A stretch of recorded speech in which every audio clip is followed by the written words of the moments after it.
গতকাল থেকে শুরু হয়েছে মাধ্যমিক পরীক্ষা 2024 সালের। আর এরপর আজ শনিবার পূর্বস্থলী দক্ষিণ বিধানসভা কেন্দ্রের শ্রীরামপুর ভবতারিণী রায় গার্লস হাই স্কুলে মাধ্যমিক পরীক্ষা দিতে আসা পরীক্ষার্থীদের অভিভাবকদের সাথে কথা বলে তাদের শুভেচ্ছা জ্ঞাপন করলেন মন্ত্রী স্বপন বাবু।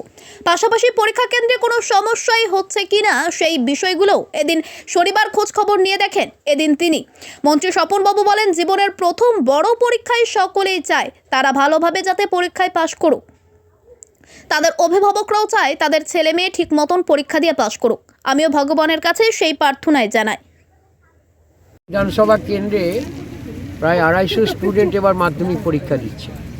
গতকাল আমরা সবাইকে শুভেচ্ছা জানানোর জন্য প্রত্যেক স্কুলে তাদের পরীক্ষা যাতে সাফল্য লাভ করে এবং তাদের উজ্জ্বল ভবিষ্যৎ কামনা করে আমরা সবাইকে ফুল দিয়ে একটু জলের বোতল, কিছু মিষ্টি তাকে সবার হাতে তুলে দিয়েছিলাম।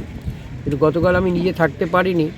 আজকে অভিভাবকরা, বিশেষ করে মায়েরা প্রচুর উপস্থিত হয়েছেন আমাদের এইখানে। এই মুহূর্তে ভবতারিণী রায় এবং ইউনাইটেড হাই স্কুলে দুটি সেন্টারে পরীক্ষা যারা দিচ্ছেন, মায়েরা মাঠে আছেন বসে, তাদের জন্য এখানে তাদেরকেও প্রত্যেকের শুভেচ্ছা জানালাম ফুল দিয়ে।